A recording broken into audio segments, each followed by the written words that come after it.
the top of the morning to you, and boy, oh boy, am I excited for you guys today. As I always talk to you about the mindsets and the motivation, the methodologies of success, I'm actually going to introduce you to the man today to help me even cultivate that phrase.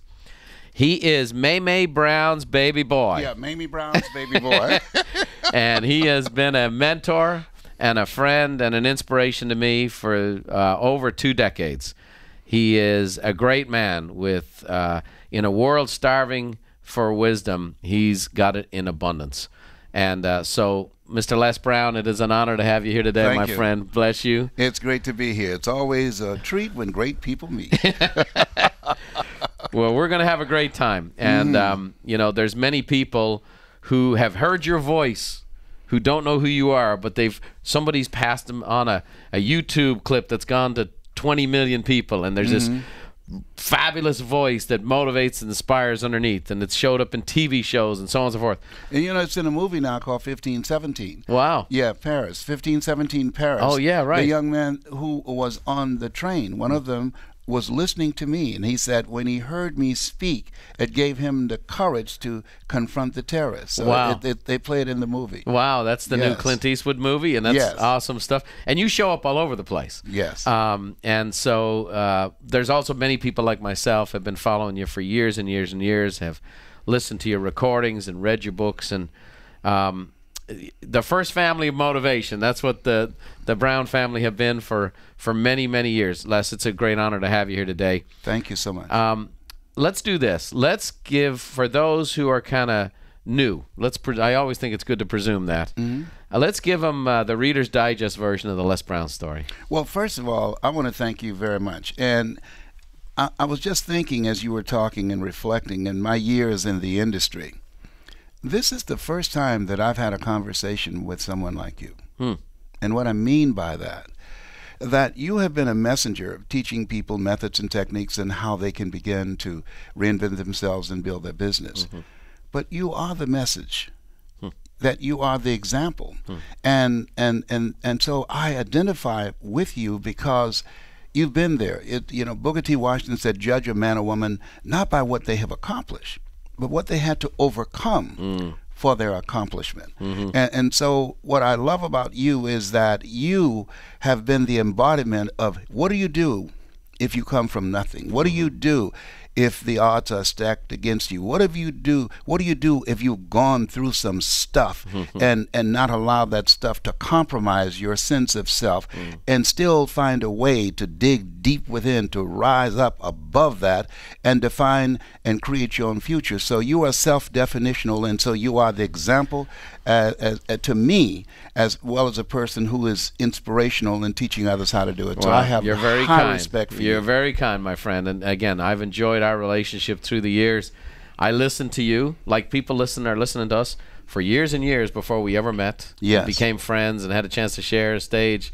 Many times you've spoken at the Buffini events and wowed our audiences, and it's been nothing but a treat. But that's kind of you. But the other thing is I'd like for people to get from our conversation, I'm starting my 74th year on the planet, that you're never too old to learn and you're never too young to teach. And so you are teaching me now, and you are my mentor in helping me to institutionalize my work and be able to create something that I can leave for my children and my grandchildren and my 4 grandsons. So I just want to thank you for your willingness to help. There are a lot of people who could help you that won't because they see you as competition, but you have always had a consciousness of abundance. And I watch and observe you and study you, and I just admire you. You operate out of that thinking of Henry David Thoreau, who said, do not go where the path may lead, go where there's no path and leave a trail, and you've done that.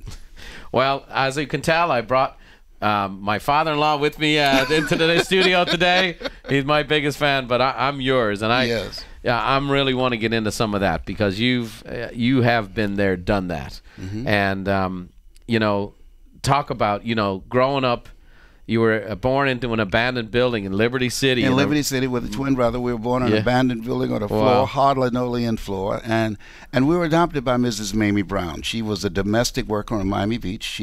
She cleaned homes, and she cooked for these families, and we ate the food left over from the families that she cooked for. She kept their children, and we wore the hand-me-down clothes. She only had a third-grade education, but she had a PhD in motherwit. She was quite a woman, and altogether she adopted 7 children. She never had any children herself. I always say when I'm being interviewed, I'm here because of 2 women. One gave me life. The other one gave me love. God took me out of my biological mother's womb and placed me in the heart of my adopted mother. And she has been my hero even now, and has really inspired me to do the things that I've done. And you've done quite a bit. Now, you were developmentally disabled is what I remember. In the 5th grade, they labeled me educable mentally retarded. They put me back from the 5th grade to the 4th grade. I failed again in the 8th grade at Booker T. Washington High School in Miami, Florida. But I had an intervening moment in my life. I'd say to people, there are moments in your life that they can make you or they can break you. And this high school teacher who had a similar personality like you, who loved to help people, and he asked me to go to the board and work a problem out. I said, sir, I can't do that. I'm not one of your students. I'm here to see my friend MacArthur Stevens. And he said, do it anyhow. Then the other students started laughing. And he said, what's wrong? I said, sir, I can't do it. And they said, he's Leslie. He's got a twin brother, Wesley. Wesley Smart. He's DT. He said, what's DT? He's the dumb twin. And they erupted in laughter. And I said, I am, sir. And he came from behind his desk. He looked at me. He said, don't you ever say that again. Someone's opinion of you does not have to become your reality. And in that moment, Brian, one of the things, I train speakers, and I said, what we do when we speak, or if you're a coach or a trainer or an entrepreneur, we interrupt a person's story about themselves. And on that day when he spoke, he interrupted the vision and the story that I bought into my life. My favorite book says, be ye not conformed to this world, be ye transformed by the renewing of your mind. And he interrupted that vision. My mother used to say, sticks and stones can break your bones, but words can never hurt you. Words can hurt very deeply, Brian. And they did. And through that relationship, I began to get a different vision of myself. Through that relationship, I've never known my biological mother or father, but this man, his example, it inspired me, and I decided to follow his example.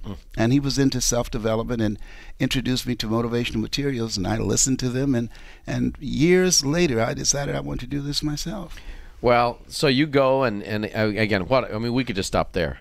I mean, there are many people running around with a self-image, phrases they bought into. Other people have said, here's who you are. You were, by a group of people, the dumb twin. And there was evidence to back it up. Yes. Because you struggled in school. But then you met someone who spoke into your life, who believed in you, who modeled what you were looking for. They've been there, done that. Yes. And the next thing you became interested in personal growth and development. Now you go on to do some remarkable things. I mean, you've had a heck of a life, brother. I mean, I've had a very good run. You have. I've been a radio personality. Yep. I used to be an elected official. I was elected to the Ohio legislature 3 terms, and I was a chairman of the Human Resource Committee and Education Committee. I passed 14 bills my first term. That was a record. And then I resigned to go back to Miami to take care of my mother when she became ill, and I refused to allow her to be committed to a nursing home. I had a problem. I told my brothers and sisters, one woman raised 7 children who couldn't take care of themselves. Are you going to tell me 7 grown people can't take care of one woman? No, it's not going down like that. So I resigned, went back to take care of my mother, and I remember when I rung the doorbell, her friend, Mrs. Mildred, said, Mamie, Leslie's here. And I heard my mother say, I knew he would come. I knew he would come. Unpack those boxes. Wow. Yeah, so no, she wasn't going to the nursing home. Okay, yes. I got the goosebumps going. You're not supposed to be doing this to me. I'm trying to stay cool here. Awesome stuff. And you were involved in the music business. You were involved. You had the Jackson 5 around. I've done it all. You were married to Gladys Knight. I was the conductor of the Midnight Train.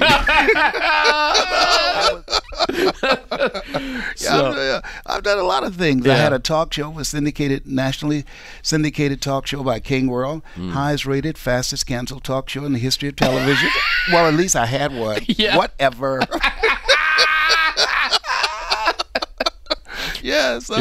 I've spoken in over 51 countries. And have you seen on YouTube, They have Les Brown speaking in the Georgia Dome. I'm speaking to over 80,000 people. Oh, yeah. So when people see that, to me, they should say, whoa, if he could go to that place, being born in an abandoned building on a floor, being labeled educable, mentally retarded, being adopted, if he could do that, then what are the possibilities for myself? Right, and that's your living personification of it, which is why we kind of hit it off a long time ago. Yes. And it's a powerful thing. It's a beautiful story, but you've also spent your life inspiring and helping other people. And whether it was your books, whether it's your seminars, guest speaking, public speaking, your fabulous event on how to tell your story, which is I enjoy that. We do a training called Discover Your Power Voice. There is in all of us, I believe it was Michelangelos who said that we should be ashamed to die until we that there's nothing as powerful as an untold story buried in your soul. Don't take that story to your grave with you, because there are some people that can learn from that story, from your example, from the things that you've done. And this is what you've done. You literally coming out of the things that you have experienced and how you came to a country that you did not know the culture, you did not have the relationships, and you using the work ethic that you learned from your grandfather. And one of the things I got from you, would you put your name on that, that statement there, that living from a place of integrity, that deciding to hold yourself to a higher standard. That to me is what it takes to become an entrepreneur, to begin an immigrant, because you've said to yourself, I've got to make this happen no matter what. You bet. And average is not an option. Yes, sir. And whether you're black and in inner city, Liberty City, Miami, or poor and white and coming from the south side of Dublin, there's one concept that when I heard this when I first heard you say this, it stopped me in my tracks. And it was about being hungry. You got to be hungry. So again, describe the concept to people and what it means, and it's just a message that's resonated with so many. The people that are hungry are willing to do the things today others won't do in order to have the things tomorrow others won't have. When I decided to become a speaker, I looked at and see what the other speakers were doing, and I noticed that 99% of them had memorized a good script and they go around and do it. So I decided I was going to outwork them. When I came to speak to you, I didn't just come in with a memorized script. I came in, I interviewed you, and I interviewed your top performers. And then on stage, I created an experience and incorporated those stories and those examples in my presentation. 100%. Yeah, so immigrants... Which was, by the way, why we were able to have you come back many, many, many, many times. Yes. Which other people don't get. We normally have someone comes in one time because they got one talk. Yes. But you were able to personalize it. Yeah, so I trained myself to be personal and versatile. I read a minimum of 3 books a month. There's no one in the industry, and this is not brag, but just true, that know as many quotes and as many studies. And so what if you're an immigrant, or if you have the complexion of rejection like I do, that being average is not an option. You have got to be extraordinary in order to be considered average. Yeah, right. Yes, and so you hold yourself to a higher standard. You're willing to go all out. You're willing to provide more service than you get paid for. You're willing for always looking for ways in which you can take your customers and not satisfy them or please them, but find ways to amaze them with the quality of the service that you provide. And here's the deal. You know, I was hungry, and I was hungry. Yes. When I no longer became hungry, I'm still hungry. And that's what people have to truly embrace, because so many people, their drive is by the scent of their circumstances. Yes. Their back's against the wall, they get motivated, and as soon as they get to average, then they start to go into slow decline again until they get their back against the wall, because they feel that adrenaline and so on and so forth. Talk a little bit about what it takes internally to have that hungry mindset. I think that the model that you have created is very important, and that is that I believe that you can't read the label if you're locked in a box. That's where your coaching program comes in. That it's very important to align yourself with someone who has experience and trained eyes and who can see what you can't see, and that brings some value to you and hold you accountable. Studies indicate that the average person, when they have accountability partners, that increase the possibility of them staying on course and staying hungry by 42%. Most people try and do it by themselves. Oh, yeah. You can't do it by yourself. You need to have what I call collaborative, achievement-driven, supported relationships that will hold you accountable. Mike Williams, he wrote the book called The Road to Your Best Stuff. The Road to Your Best Stuff. He also has an audio version of that. He's been my mentor for 48 years. He's a strategist. And so he saw this Les Brown before I saw this Les Brown. I had no idea that this Les Brown existed. And so I encourage people, part of being motivated is surrounding yourself what I call OQP, only quality people. Right. Only quality people. You have to look at your relationships and ask the question, what is this relationship doing to me? Because relationships, they're either toxic or they're negative. They either take you down or they will build you up. Right. And so and sometimes they can change. So you have to monitor and evaluate them because they will impact your mind. There's a new term in psychiatry called relational illness. There's some people that can make you sick. Right. And so you have to determine as you look at yourself and evaluate them periodically, is this relationship an asset to me or is it a liability? I like to say when my team is hiring people, I go, use the math. There's people who add, there's people who subtract. There's people who multiply, and there's people who divide. Yes. Make sure we're getting the additions and make sure we're getting the multipliers. I like that concept. Yeah, it's good stuff. So the quote I quote of you, and I'll be honest, I have to admit, I do my very good Les Brown impersonation. So, but I go, do what is easy and your life will be hard. Yes. Yeah. But do what is hard and your life will be easy. I didn't do what I'm doing now for 14 years because I didn't believe, not having a college education, not ever working for a major corporation, that I would have the ability to develop the level of credibility that speakers bureaus or corporations would bring me in to hire me to train them how to do something I've never done. And Mike Williams, once again, he said to me, he said, Brownie, he said, don't focus on what you don't have. He said, focus on what you do have and strengthen that and develop strategic relationships and find a way that you can get into the game and be able to do what it is you want to do. He said, if you do what is easy, give yourself a pass, come up with excuses. I don't have the money, I don't have the resources.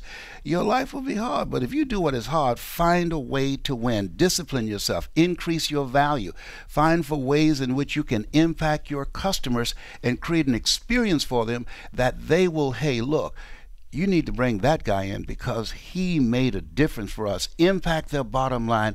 Give more than you get paid for. He said, I guarantee you that you'll be able to build the business. And he was right. And what a business you built, and millions of dollars later all over the world. And it's been a beautiful thing to watch.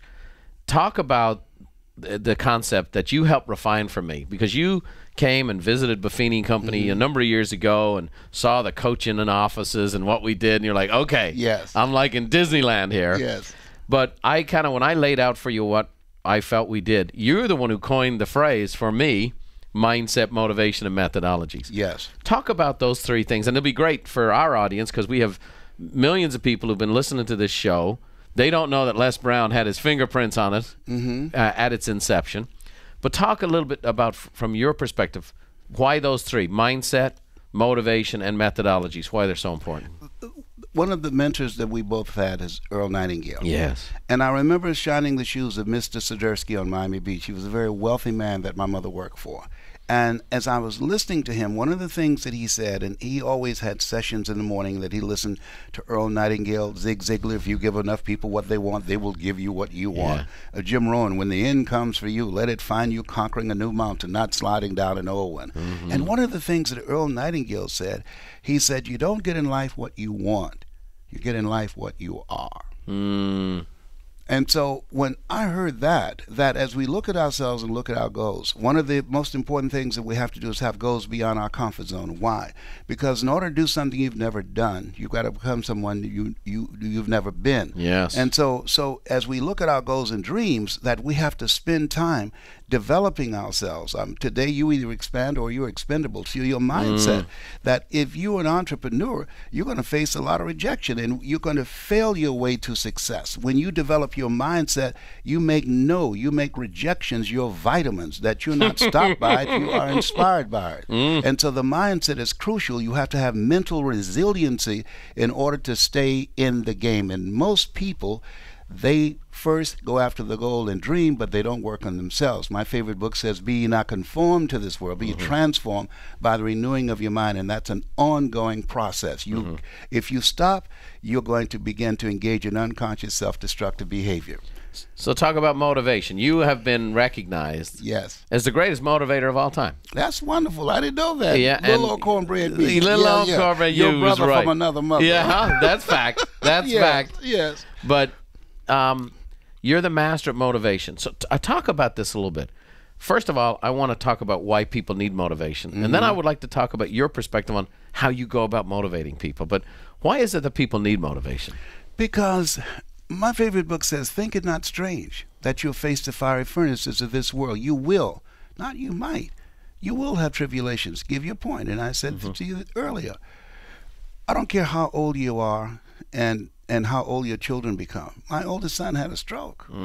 And while I'm motivating and encouraging people, and other things happened to me, but when my son had a stroke and my youngest son suffering from bipolar, that hit me below the belt. I'm a 21-year cancer conqueror, and I know how important your mindset is in not allowing things to get to you. You know, people say cancer feeds off sugar. Well, it thrives off stress, and I was stressed out of my mind. Watching my son drop from 265 pounds down to 63 pounds and being fed with a tube in his stomach and being at death's door. And so I had to have help. First, I tell people, ask for help, not because you're weak, but because you want to remain strong.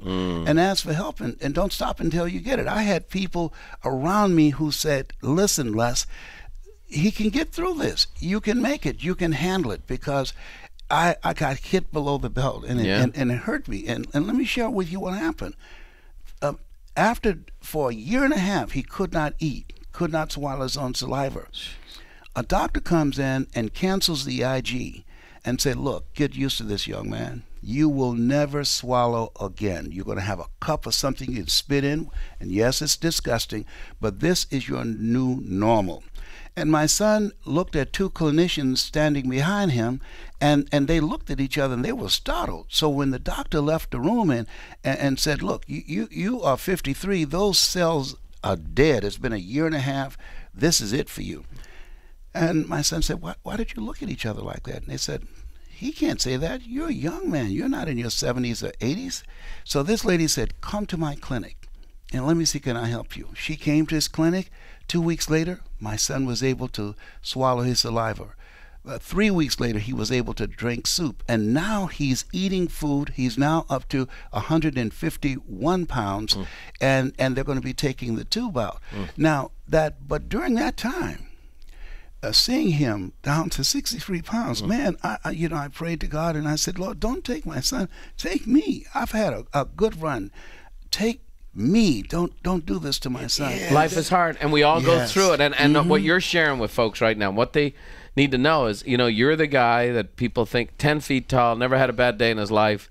You're out there motivating people, inspiring people all day long, but life happens to you. Man, it humbled me. I used to pray in bed.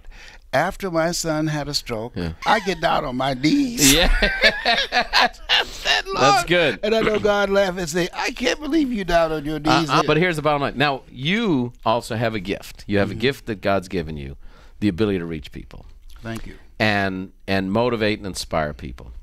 There's a lot of folks who are, they need to motivate a customer. They need to motivate their family. They need to motivate themselves. They need to motivate a team.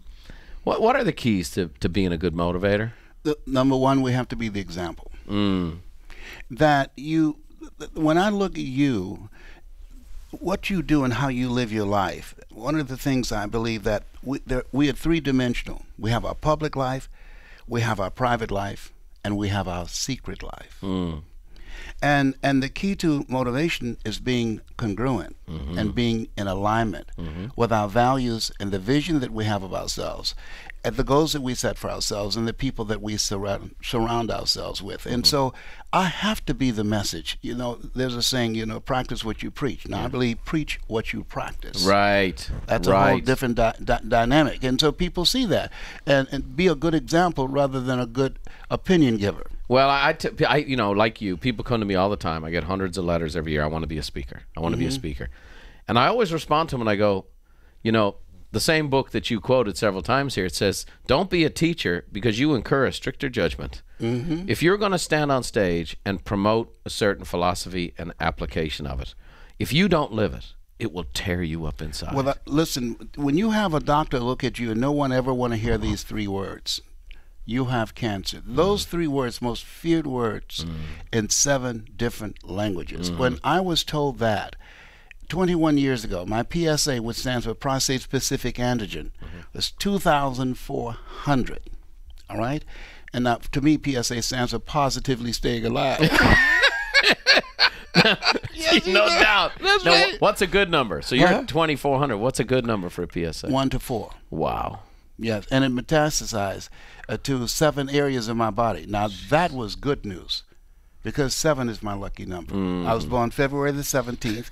I'm one of 7 children. Yeah. Joshua marched around the walls of Jericho 7 times. Naaman dipped himself in the River Jordan 7 times. Did I tell you 7 is my lucky number? My phone number is 702. My email is lesbrown77. Can you feel the brother up in here? So when they told me cancer had metastasized to 7 areas of my body, I knew that cancer was getting the hell beat out of it. So you were going to, instead of roll up into a ball, the doctor says go home and make your bed, you're dead. You embraced it, you fought it, and you threw everything at it. I read Norman Cousins' book, The Biology of Hope, Bruce Lipton, The Biology of Belief. I believe in eating live food. And you have to surround yourself with positive relationships. You have to have social support. If you do those things, plus herbs that I take, and I do a lot of research, and everything choice that I make, and the affirmations, I am a cancer conqueror, the things that I say to myself, and I visualize myself. I have old pictures that I look at when I did not have cancer, and I look at those, and I said, I'm there. That's me. As you affirm these things, we are literally, through our spoken words, through our thoughts, we can change our gene expression and impact the way our immune system shows up and fight disease. So if we are living, to me, when somebody says you are incurable, first of all, I think the doctor should never tell someone they're terminally ill. What they should say is, my ability to help you has terminated. Now you need to explore some other options. To me, incurable means it can be cured from within.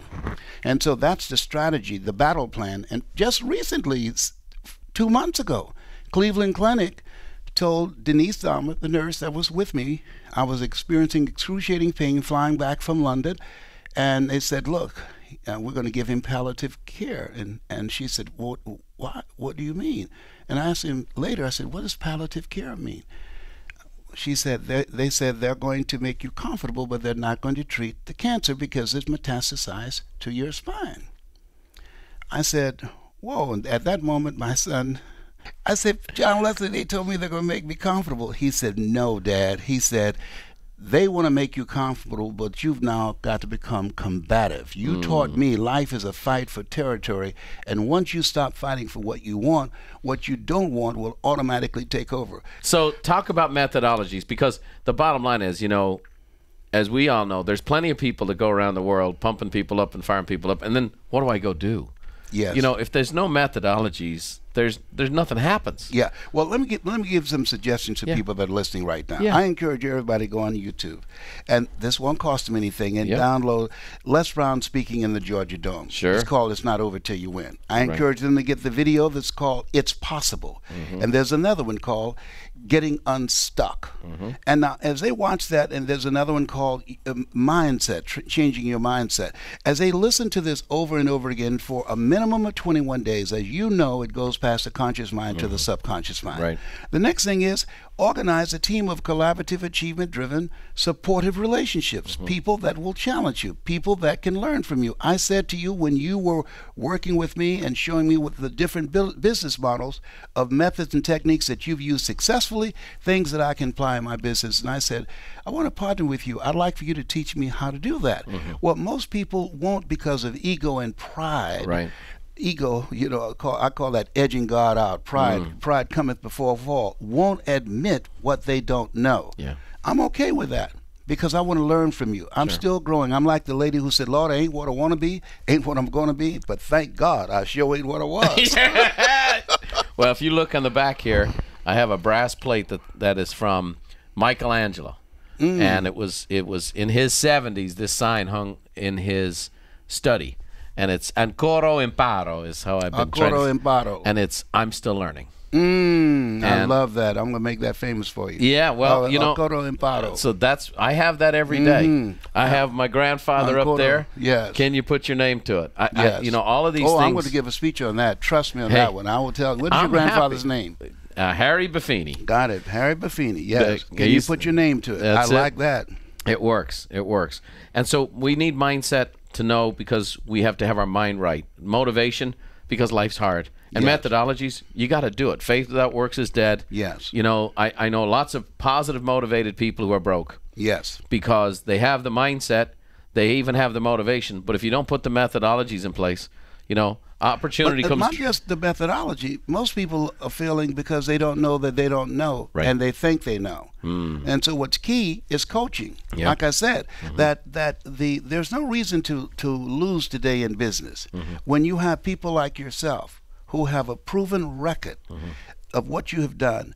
Then I've got to be willing to come to you and say, listen, this is what I want to do. Can you help me get there? Yeah. Okay? And so that the people who are failing, the reason that franchises are more successful than entrepreneurs individually is because they have a system. There's no secret to success. There's a system to success. So while my gift is speaking and helping a person to tell their story and transform lives, your gift is that, and in addition to that, structure, systems, organizational thinking, and how to begin to take an idea and a concept and put it in a system and monetize it and get it out to the masses. Sure. So therefore, I shouldn't have to go over here and try and figure this out myself. I should be willing to come here as I have and say, hey, I need some help. Yeah. What can we do? What value can I bring to you? And what value can you bring to me? It's a beautiful thing. You think about it. McDonald's has been around a long time. Yes. This year, McDonald's will be the fastest growing franchise of any company in the world. Yes. And will be the fastest growing franchise in America. Now, here's the thing. I honestly have not eaten in McDonald's in 20 years. Yes. They buy McDonald's because it's a system. Yes. And they want a system that can duplicate. Yes. And that's the key. And that's why other people have developed systems. For us, we have Microsoft. I use Microsoft because somebody like Bill Gates spent hundreds of millions of dollars on a company to develop that. So I go use an existing system as opposed to build one myself. Yes. So find a system that works and follow it. I got this one question. I've wanted to ask you this question for a long time. Yes. You've traveled all over the world. Yes. You've been asked to come in and motivate and fire people up and teach and train and do whatever. What is the one thing, if you just said, man, there's just one thing that I could give somebody that is the element of success, the most important element of success, what is it for you? Do what you're called to do. I was in an audience, and this guy was speaking. Mike Williams had said to me, Brownie, you know why you go see Zig Ziglar and Earl Nightingale and Robert Schuller? I said, yeah, I like the message. He says, no. He said, that's who you are. I said, come on, Mike, I could never do that. I don't have a college training. He said, that's who you are. And he said this to me for 14 years. For 14 years, I convinced myself that I could not do what I'm doing. And then I heard a guy speak when my mother was diagnosed with breast cancer. And I went to this event just to build my spirit up and saying, how am I going to take care of my mother? What am I going to do? Because the things that she needed, insurance did not cover. And this guy stopped in the middle of his presentation, Bryant, and he said, I don't know who this person is. He said, but there's somebody here that's supposed to be doing this. And he said, you know who you are. He said, I do this. He said, I make a lot of money. He said, but you love people, and you love this. He said, you ought to do this, but you've convinced yourself you can't do it. Then he went on his presentation, and I'm saying, oh my God, this guy's talking to me. And then he stopped again. He said, look, I'm going to say this and I'm through. He said, listen, whoever you are, he said, it's not what you don't have. It's what you think you need that would allow you to do what it is you want to do. And he says, don't let that stop you. You are enough. And he said, the reason I'm standing up here in your dream, holding a microphone, motivating people like you should, he said, I represent the thoughts you have rejected for yourself. Wow. When he said that, Brian, I started crying and getting emotional about that. Thinking about that, I got up, and at that time, you could make a phone call for a dime. And I called Mike Williams. I went to his payphone. I said, Mike, he said, yes. What's wrong, Brownie? I said, I'm not rejecting myself anymore. Do you hear me? He said, Brownie, calm down. I said, no, I'm not rejecting myself anymore. I said, I got a story. I got to speak it. I got to take care of my mama. Please help me. Talk to me, Brian. Please, Mike. Talk to me that I can do this. He said, you can. I've always believed it. I said, I'm ready, man. I'm ready. I said, come help me. I'm ready. I got to do it. I got to do it. And I'm saying, find something that's you. We were not, Brian, born to work for a living, but to live our making. And living our making will make our living. As I have a gift in speaking, and you have this gift too, but you have a gift in systems. You have a way in which you see things that other people can't see it like that, because you have trained eyes, and that's the way you see it.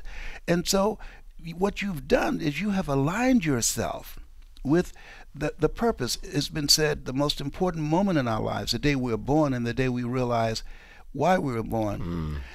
When I spoke in Poland to over 30,000 people, I remember a guy coming to me afterwards, and he said, I don't know you. I never heard of you. He said, but today you spoke life to me, young man. You spoke life to me. And we both embraced and cried, because on that day, there are certain people, we have an energy signature. I've got an energy signature. There's some people that's going to hear both of us. But because of your energy signature, because of your personality, because of your experiences, and because of how they connect with you, that when you speak, that they are going to be impacted by you. When you something about you, there's a frequency in our voice. And that's one of the goals I have is training a million voices of hope. When there's hope in the future that gives you power in the present. And so as we look at ourselves and see that there is something that we were chosen to do, right, and spend time. Some people know right away, but some people it takes a minute. Most of us. Yes, and that's okay. And so I used to be a state legislator, a disc jockey, a talk show host, a community activist. I worked for the Miami Sanitation Department. To us, I believe that life is about experimenting and testing and finding out what is your sweet spot. Love it. Wow. Well, I mean, I hope you guys are taking notes, and I would imagine this is a podcast you're going to listen to many, many times, as they should. I have a little tradition with the podcast that I've asked every guest these 5 kind of rapid-fire questions. You don't know what they're coming. Yes. We may have covered one of them already, but I'm going to go. So as we finish here, first of all, what's the best piece of advice you've ever gotten?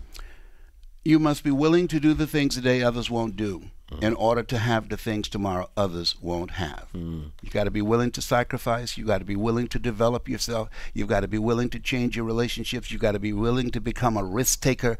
You've got to be willing to invest in yourself. Who was that? Who was the? Mike Williams. Nice. That's your man. The author of The Road to Your Best Stuff. Nice. Yes. We've got him down, and I'm sure he'll be selling a lot of books from this podcast. Yeah.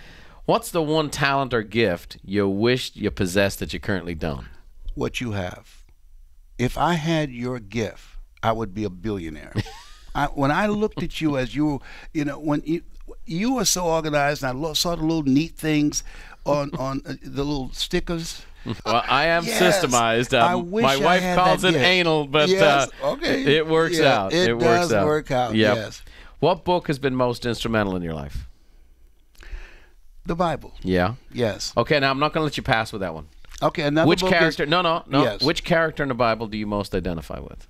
I identify with Paul because he was relentless and unstoppable. I identified with Paul. Nice. Yes, I fought a good fight. Yes, sir. He was everywhere. What's your favorite song? I Did It My Way by Frank Sinatra. Wow. Yes, but I flipped it. I did it God's way. I thought it was me, but I realized that I'm here because of His grace and mercy, and I'm so appreciative that He saw fit to use me in a special way to help people, and I'm grateful. For decades, my friend, you've been blessing people for decades and decades, and it is true. You know, to me, the two greatest affirmations in the world is if He can do it, I can do it, and I did it before, I can do it again. And I think you're the living personification. Last one. If there's a movie on and you scrolling through the channels and there's this one movie and every time it's on you stop. Yes. What's the one Forrest movie? Gump. Come on. Life is like a box of chocolates. You never know what you're going to get. I love that because it is. When in a short period of time, I went through a divorce from someone that I love very much. Short period of time, my mother was diagnosed with breast cancer in the past. My best friend died, and I was diagnosed with prostate cancer. And in the midst of that, you know, when things happen to you, sometimes people have the tendency to ask, why did this happen to me? And I say, why not you? Who would you suggest? You want to give me some emails? And don't go around telling everybody 80% don't care, 20% glad it's you. But I read this quote that said, in life, you will always be faced with a series of God-ordained opportunities, brilliantly disguised as problems and challenges. And so when things happen to me, I realize that they can happen to you or they can happen through you. And I believe that Robert Schuller was right. Tough times never last, but tough people do. Yes, sir. That this has not come to stay, it has come to pass. Well, my friend, this podcast has been like a box of chocolates. Oh, thank you. And we didn't know what we were going to get into here today, but I think, and I hope people feel the heart and the sincerity, the love we have for each other. If you've enjoyed today's show, and I hope you guys have, I hope you listen to this presentation many times. There are so many rich quotes, so many powerful examples from a man who's lived a great life with many more years of life-giving work to do as well. Please share this show with a friend. That's all we ask. We don't run ads. We don't market and sell things on this podcast. We ask you to do this. If you enjoyed this program, send it to a friend, someone who needs a word of encouragement from the great Les Brown. And as I finish here today, I'll leave you with the Irish blessing that my grandfather, who's Les's new best friend. Yes, would you put your name on it? That's it. Well, he used to say this when we'd leave the house. May the roads rise up to meet you, and may the wind always be at your back. May the rain fall soft upon your fields and the sunshine warm upon your face. And until we meet again, may God hold you in the hollow of His hand. We'll see you next time. Thank you. God bless.